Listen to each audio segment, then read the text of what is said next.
if water runs across the face of the stone, it seeks its own path rather than being channeled. And this has social implications as well as architectural ones, obviously. We're interested in letting the people evolve their own living patterns, just as the buildings evolve their own form, rather than channeling them into some preconceived notion about the way people live in today's 20th century society. So it involves a natural path. That's the Chinese definition of the word Tao would be path, or the path. But it's not a particular path to someone else's. It's a natural path, what's ever natural for any object or person. What we're doing is our own personal view of a natural relationship to the environment. I'm sure there are people that would disagree with us. A person in our society is involved in an extremely ordered daily life. Everything that they do from morning until evening is almost completely planned. When they come home, I feel that the house should be not just a shelter from the environment, but it should also be an emotional shelter. It should be something that is so free and fanciful that a person has a complete release from this work environment that he exists within. And this release, I feel, can make the person more fit in his daily life. We use the foam as a direct sculptural material, something that you use to shape a space, something that you form some kind of a psychological impact from that affects the people that go into it. I don't think the people who are going to live here are going to be people who are trying to go back to a more primitive time. I don't see these buildings as being primitive at all. I don't see them being Buck Rogers things, but I think that the people that are in here are interested in changing. And that's why an example is some of the people who are doing curvilinear buildings now are integrating rectilinear forms and linear forms. And their argument for that is that give people a basis to refer, a frame of reference. And I think that's a bunch of hooey. People are being assaulted with such novelty nowadays that you can't go through a Life magazine without being totally freaked out, turned on, or what have you. But I think they're going to be people who are actively trying to better the relationship of themselves to nature and themselves to other people. You're kind of stripped naked in something like this. You don't have as many things to rely on. You can't remember your room at home, things like that. It's embarking on an entirely new voyage. Okay. What do you mean, okay, Charlie? I'm trying to move the armature. Where's Pete? Charlie, you lifted up. Pete, what are you doing? You got the end? Keep that on. Keep that box over here. Okay, let's go up.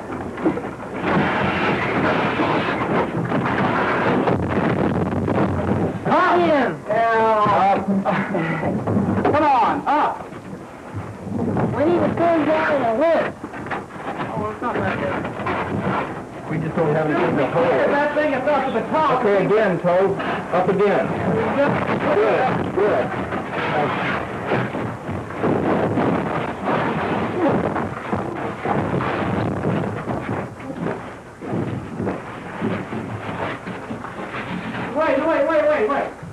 Wait. Now we're going to have to rotate it. Let's get it on you first, then rotate. Lift up on the other side for me. Over here? Yeah. Open it.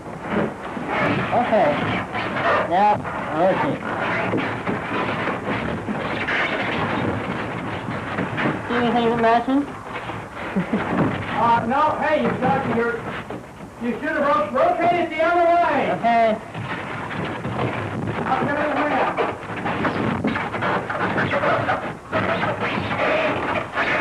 Lift up. Come on.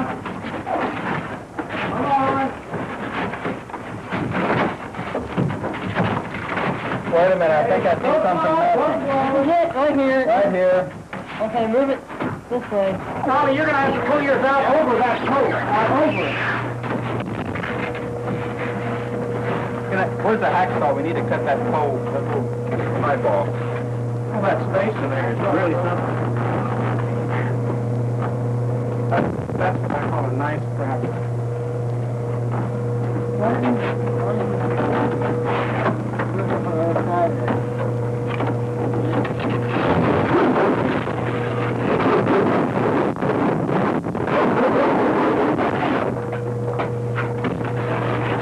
Wait, do it one more time. Okay.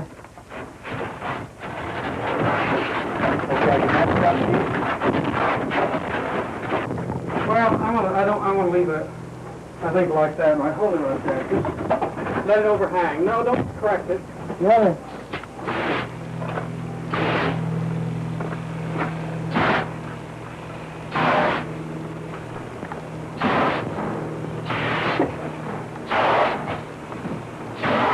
How far over do you think that solid ought to come?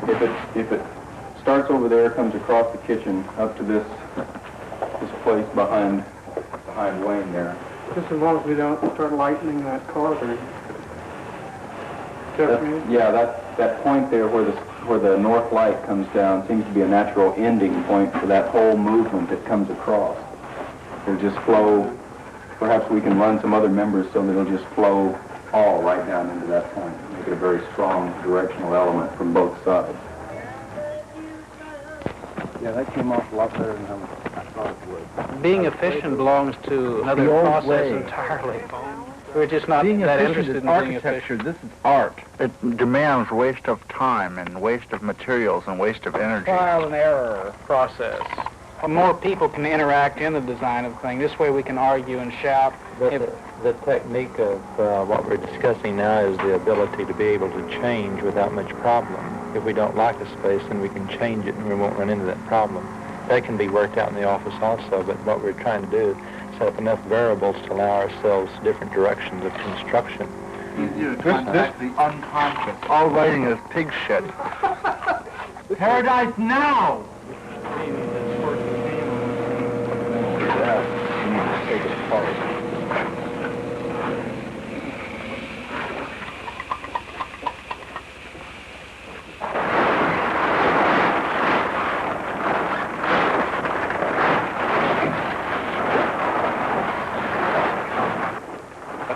This structure has now achieved a life all of its own. I notice even if Evan works in an area or if I work in an area, we're not the same person.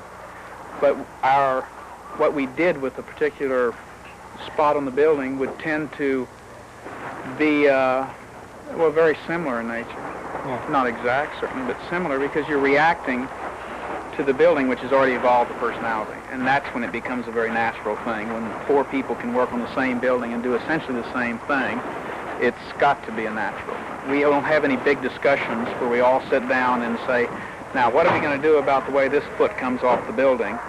It's just something that takes place naturally. Okay. Now lift. Higher. Okay.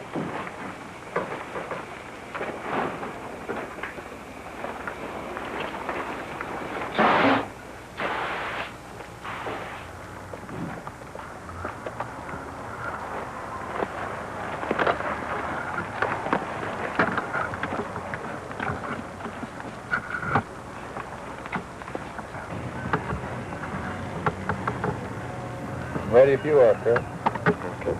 Behind us is another kind of dwelling for people, an ironic complex of the old and the new. It's a way to get back to the country in a plastic house. Behind the house are the Dio Design Group, two of whom are designer-sculptor Charles Harker and architect Tom Lee.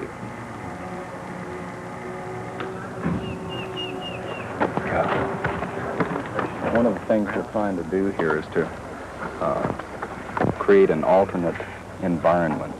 We're trying to show people that they have more than one choice available to them in the way they deal with the environment in relation to what they expect from it and what they can get from it personally.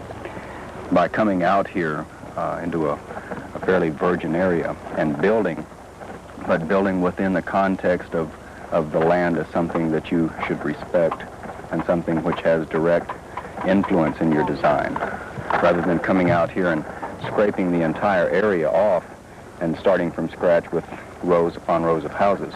We come out, react to it, then begin to build slowly within the framework of it, and try to leave it as much as we can the way we found it. You see a lot of people in the United States now who have to get away from the city, have to go out into the wilderness to get away from it because it's such an actually inhuman place to live. We're hoping that by preserving the land like this, if we can get other people to see it and realize what the possibilities are, that they can come out, live outside the city, find peace out here. How do you think living here might be different than living in, say, the present-day suburbs? Well, I think this is a good example of a change in attitudes with regards to housing. In the past, with the influence on technology and whatnot, we've been dealing with the house as a machine for living. I think the most important thing has been the relative convenience of the number of items.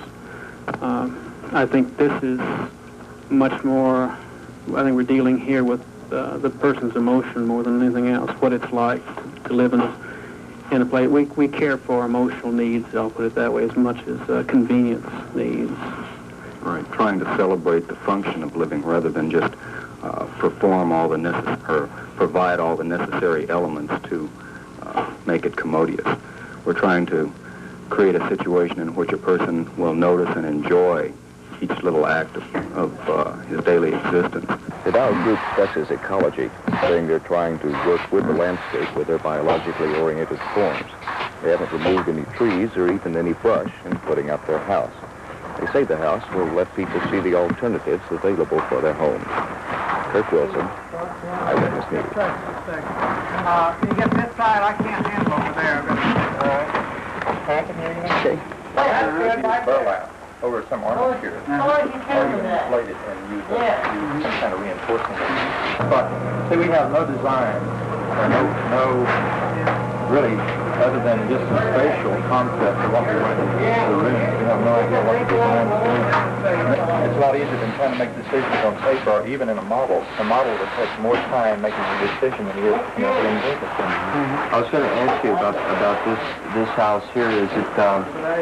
Is it contracted by people, or are you building it on your own? There'll be 4 of them. But we already have this one rented. Oh, you do? The middle-aged lady. $400 a month. I'd like to know how much money we've spent on getting as far as we have. Well, we have books, but we haven't filled in the books in the last couple of months. 17 and plus 8. 4,000. We owe $400. So put that on there, we will have spent around $12,900 total. And when you say we, everybody. And that Dow has spent that on the land, the attorney's fees, all the phone, So are there going to be, or is the plan that when this is done, some people are going to take off? I don't think you have to worry so much about people taking off as much as as we have to worry about where the money is coming from to complete the thing. I have no plan. I think the only thing that's going to help is trying to locate somebody. I mean, granted, we don't have a whole hell of a lot of time. Money from El Paso. Oh, I guess I could ask Daddy to invest money, but he would only do it to bail me out personally. He doesn't want to get involved in the thing, and I'm not going to do it. I mean, it would just be a bailout. And I'm sure everybody could put the panic button on. but you're not going to get bailed out. Yeah. I mean, it would have to be a gift. I mean, it's not. I don't see $4,000. Well, what's going to happen if we don't get the money? Banks will only give us so long. What's the bank going to do with a piece of land with a phone house on it? They're not going to want to foreclose on it, but we can't just ignore them.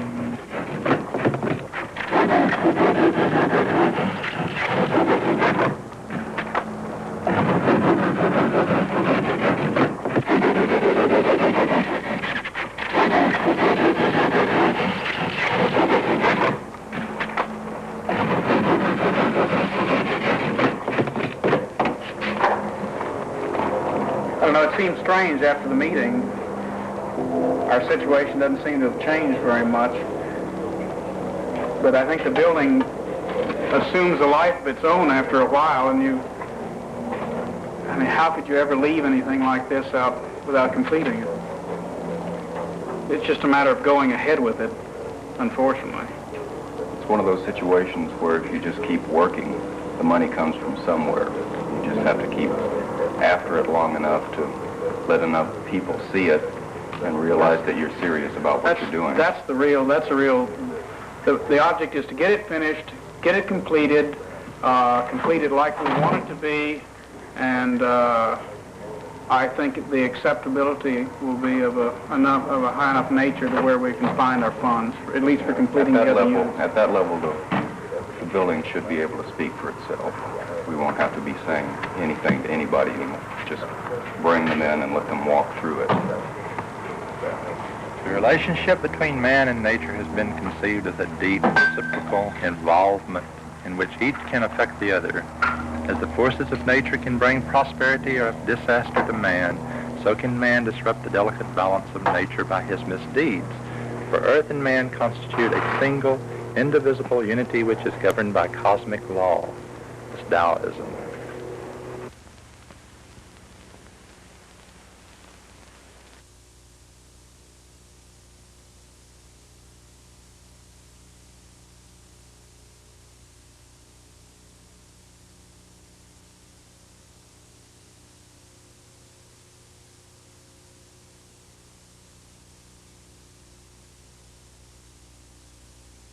You're building these structures, very often you feel more like an insect than a human being.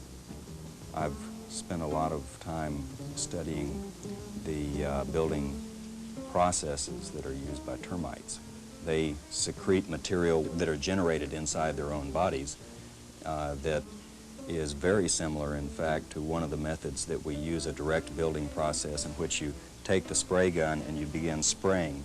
You spray and the material foams up, and then you spray again, and it's like building a pot using a beading process where you coil the clay around and around. I'm sure you remember that from being in an art class as a child. That process the insects use, and then we find ourselves using that same process, and you'll be doing that, and then you'll turn around and look at someone wearing a face mask and a pair of goggles. And with the mask and the goggles on, this person looks exactly like an insect instead of a human being. And the juxtaposition there is sometimes really funny. I see these structures as being the hard visual equivalent of music.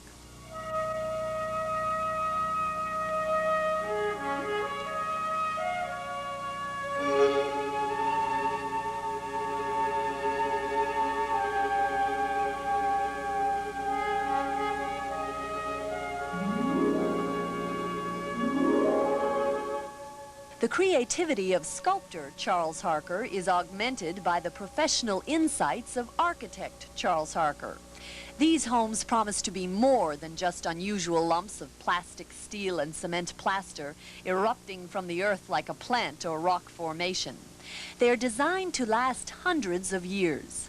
When construction is finally completed, the polyurethane foam will act as insulation, the equivalent of 24 to 30 inches of normal bat insulation. And that means an energy-efficient home. We did an estimate with an engineer, and that estimate indicated that the monthly bills would probably run about $15 to $25 a month during the worst part of summer and the worst part of winter. Banks are not in the business of financing artworks, so construction on the two homes has proceeded in fits and starts over the last 6 to 8 years. All of the woodwork inside is hand-carved. Plaster is still being applied to shape the interior. Work stops when the money runs out, but that doesn't bother the creator of what will eventually become livable artworks. It's a very slow process. What you're looking at is a work of art and a piece of sculpture, and for that reason is not probably for just every person that is looking for a house. But what you get back out of it is something very rewarding. Living in a work of art is a very special experience. Stay with us. PM Departments are next.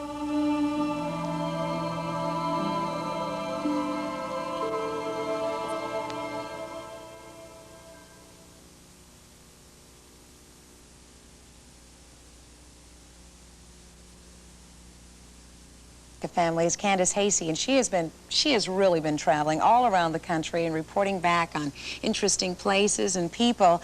And today she is going to tell us the story of a fellow who's developing a rather unusual form of architecture. He certainly is, Sandy. Down in Texas, there's an architect who spent the last 8 years developing a different type of home made out of polyurethane foam.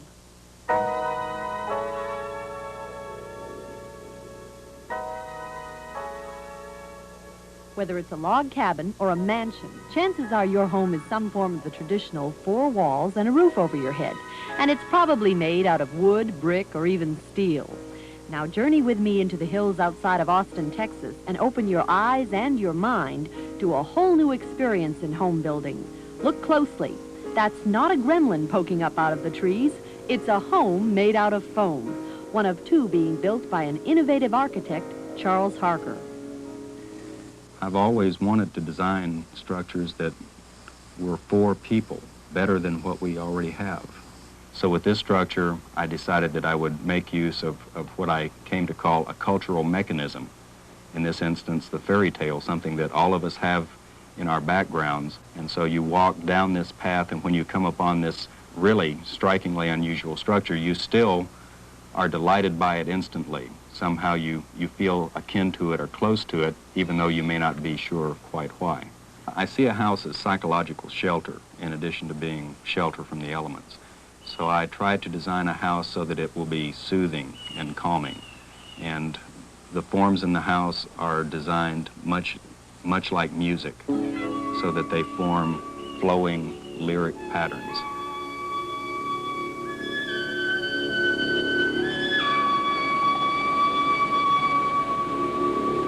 The forms in this house are nothing like I've ever seen before. How did you come up with them? Traditionally, we build with wood, and it's a straight material. When I began using these spray systems, I started having to look at microstructures like what you see down in the human body at 3 to 30,000 power. I started studying those systems and then trying to relate what I learned back into the houses and structures that I was designing. And when you watch the builders at work, well, they almost look more like insects than human beings. Charles calls his homes habitable sculptures. They're really works of art, and they're built to last 200 to 300 years. This is not a conventional door. No. It's hidden. How do you get in? Right here, this section of wall pivots open. Terrific. What is this? It's a 14-foot-high headboard. It's oriented toward the west so that the setting sun shines through those openings at the top up above. How did you come up with this idea? I wanted to show people that the setting sun could be a part of their lives inside the house. Where does this go over here? This goes back around to the living area. Is this going to be all open like this? No, this will be translucent fiberglass. I see. I feel like I'm in a movie set. No, this one is for real. This is the kitchen. And then this area over here is another area that'll be filled in with fiberglass. It's part of the solar heating system for the house. This seems so light and airy in comparison with the cave-like feeling I got from the other home. Right, I was trying with the 2 structures to show that you could use the same vocabulary of forms and achieve 2 completely different effects. You've done it. There's no question about that. Now, where does this go? This leads back into the living area. This is a space that evolved from studies we did of primitive living patterns. A sunken living room. Right, all focusing on this central fireplace. Right now, banks aren't used to financing works of art, so the construction is moved along in bits and pieces. But for Charles Harker, the dedication is all worth it. I began wanting to be an artist and wanting to be a sculptor. And my only reticence about that was the fact that most sculpture seemed so small that you could walk around it, you could see it, you could take it in and then dismiss it. If it's as large as a house, if it's something that affects your daily life, then there's the possibility that you can make art functional in a way so that it helps a person to grow, become something more than he was before. That's what I think art really is all about. That's what I'm trying to achieve with my work.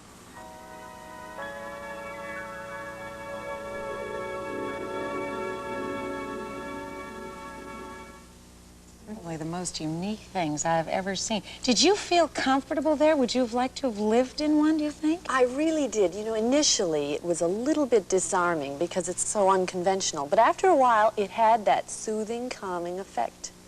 And they're energy efficient too. 6 inches of foam equals 24 to 30 inches of normal insulation. Ah, okay. Candy, thank you. We'll hear more from you and more of your travels. We're going to be back.